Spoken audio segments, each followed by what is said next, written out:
Sicilian food had a massive impact on Italian American cuisine, and I am a living example of that. Growing up Italian American in the US, as a kid I didn't really realize how many of the foods that I ate on a consistent basis had Sicilian roots. Let me tell you a little bit about the Sicilian impact on Italian American cuisine, and I'm sure you'll be able to relate to a lot of these foods and experiences. I'm gonna cover 5 different areas that Sicilian food impacted in the Italian American cuisine or the Italian American kitchen. Number 1, pastries. Number 2, frozen desserts. Number 3, vegetables. Number 4, bread. And number 5, olive oil. So to get started, as someone who grew up Italian American in the Chicago area, one thing that I definitely noticed about Sicilian people and their families is that they went into a lot of businesses revolving around food, which is nothing uncommon for Italian populations that immigrated anywhere in the world. But specifically within food, what I saw oftentimes, besides importing, was family bakeries. This brings me to my point number 1 of the Sicilian impact on the Italian American kitchen, which is in pastries. One of my favorite pastries currently and growing up, and probably one that I ate the most of out of any pastry while growing up in America, was the cannolo, or as we say, cannoli. We use the plural version here in the US for one. This is obviously a popular, famous namesake pastry of Sicily, and when people go to Sicily, they search high and low to find the best one. And I feel like it's the same concept in the US. Growing up, this was something common on tables during family events or holidays, or in the form of even something called a cannoli cake that a local bakery had growing up. One of my favorite cannolis is from the Italian bakery in Addison, Illinois, which is a suburb of Chicago. And I think it's one of the best bakeries that I know of, not just in my area, but in the entire United States. And it's one where having a cannoli from there growing up was one of my favorite things, and I still make sure to grab one every now and then when I go home. But besides that, which is kind of the standout pastry, there were other things that I remember from growing up that maybe weren't as popular, but were definitely present. For example, we call them fig cookies. They're cucidati, which are the Sicilian fig cookie that is typically enjoyed around Christmas time, but they're sold all year, at least in the United States, that I've seen in a lot of different places. So that's definitely a big one as well. Another huge one is cassata, which I'm not gonna lie, I didn't eat a lot growing up necessarily, but a lot of the bakeries have it. And it's another truly Sicilian item that people also look high and low for in Sicily to find the best cassata. So not only just the little cassatas, the casatinas, but also the cassata cake. You could find that pretty readily available, especially considering a lot of these bakeries had Sicilian roots. And then another famous one in the US that doesn't technically exist in Italy, that there's a lot of stories of where it may come from or where it may not come from, the rainbow cookie. The rainbow cookie supposedly has ties to Sicily. It's similar to possibly some pastries historically down there, and when Sicilian immigrants came to the US, particularly on the East Coast, the rainbow cookie became one of their go-tos and is now all over the US and Italian American communities, and is definitely a popular pastry on the East Coast, but even into the Midwest and other parts of the US. And although this isn't specifically Sicilian, it has Sicilian roots and was just adapted in the US, and is also something that I would, eat occasionally growing up. And I can go on and on and on about more and more pastries, but I would say those are kind of the main ones off the top of the head that either are strictly Sicilian and then were reproduced in the US, or like the rainbow cookie, were kind of a remix on Sicilian flavors in a dessert. Moving to number 2, frozen desserts. I think this one plays a huge part in my childhood and probably the childhood of a lot of Italian American folks. We have something in the US that we call Italian ice, which in the grand scheme, Italian ice is just a little bit of a differentiated version of Sicilian granita, and sometimes almost identical. I would say something that I called lemon ice, which was just lemon Italian ice or lemon granita, was one of my favorite desserts growing up. And I would still say, especially in the summer, It's one of the best refreshing treats that you could have. Now, in the US, we didn't have the custom of eating that at breakfast, which they do in Sicily. It was more of a dessert or some sort of snack during the day, a little sweet treat, especially when it was hot outside. And from a young age, I ate a lot of Italian ice. There's Italian ice stands all around Chicago, and not just Chicago, but other parts of the US as well. That's just where I grew up. And when you look at the grand scheme of things, right, Sicilians were one of the biggest groups to immigrate to the US from Italy of any region. And they brought obviously their pastries with them, and they brought a lot of their frozen desserts, granita being a super popular one. However, the interesting part is two of the most popular flavors that I've found in Sicily are not easy to find in the US, which are pistachio and almond. And I think the reason that this is because when Italian ice was developed, which is like a cousin to granita, it was utilizing readily available ingredients. And I think pistachios and almonds in the US, even up until today, are extremely expensive because they're not locally grown like in Sicily, they're literally grown on the island. So the price of those would make the cost of making that particular type of Italian ice go up. So what I'm used to in terms of Italian ice was almost strictly fruit flavors only, nothing ever nut flavored. But long story short, that's a big impact that the Sicilian granita had on our society. It is a treat that most of us enjoy every summer, if not other parts of the year, and since we were kids.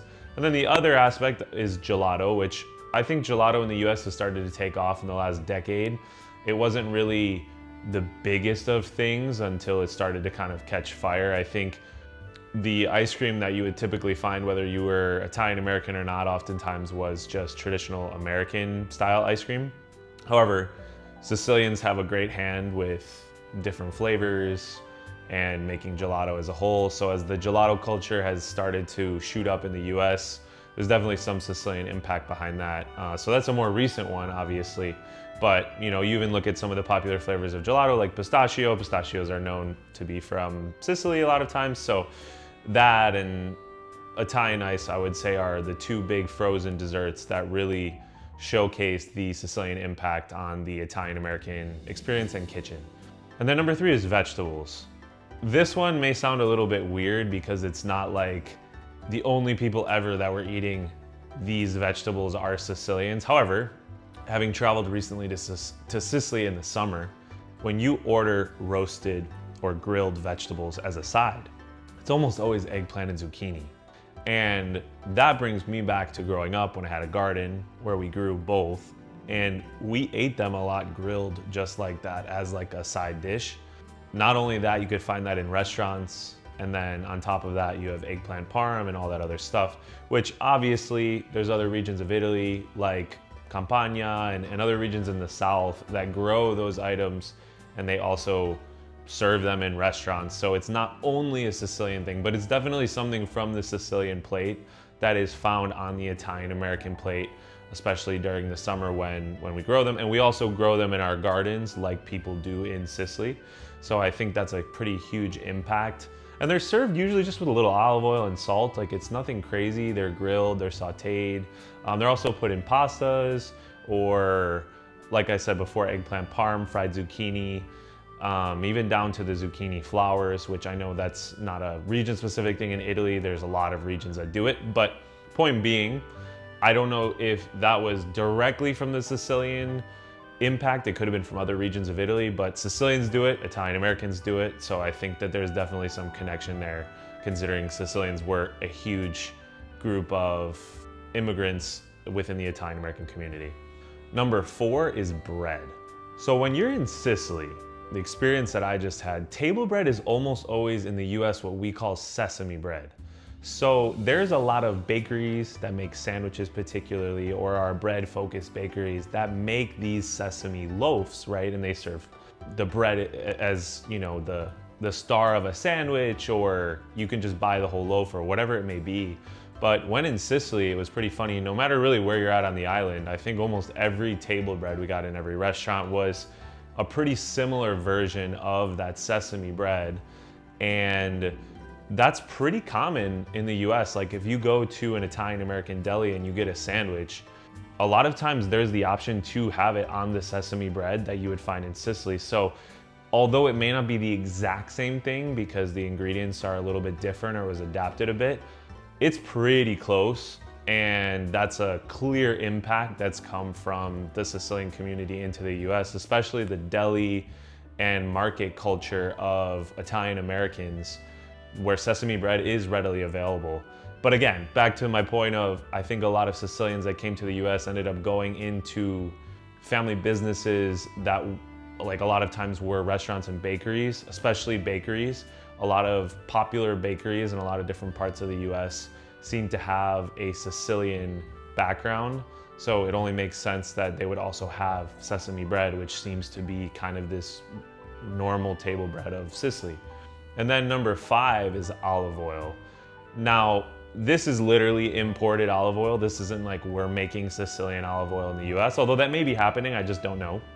But growing up, I remember always looking at the bottles that my mom would buy of different brands of olive oil, et cetera, and a lot of them were from Sicily, almost all of them. And the olive oil that I use today is almost always from Sicily. I really like Sicilian olive oil. I like the that kind of the feeling it leaves in your mouth and your throat, and it just adds wonderful flavor to whatever food that you're making. But I think that olive oil plays a huge part in a lot of our upbringings. Obviously, if you have different regional upbringings, you may not have used Sicilian olive oil, but because it was readily available and it's one of the top producing regions of olive oil, I think the Italian American community a lot of times has used Sicilian olive oil in our foods, not only in households, but also in restaurants and markets where it's sold. So I think the olive oil industry, which is big in Sicily, made its way over to the US, obviously due to the large number of immigrants that came to the US in the last century or century and a half from the island. But it's clearly seen, and it's definitely been a big part of my life and still is. Sicilian olive oil is something that I truly appreciate. So that said, that's only 5 of the impactful areas of food from Sicily that ended up in Italian American kitchens. There's definitely more than just 5. And each of them kind of has different connections, right? Some of them are direct carbon copies of what was done in Sicily. Some of them were carbon copies of what was done in Sicily, but with different ingredients. So maybe not a carbon copy, but a close copy. Some were adapted foods, and some are just directly imported. So there's a big impact of Sicilian food within the US, and the big Sicilian communities that landed on the East Coast, the Midwest, New Orleans, San Francisco, a lot of places where Sicilians went and had a massive impact on food and bakeries especially. And if you're Italian American, not only was your food super impacted by different regions of Italy, but so was your language. Italian Diaspora Words Volume 1 is now available in ebook only. You can find it in the link in my description below.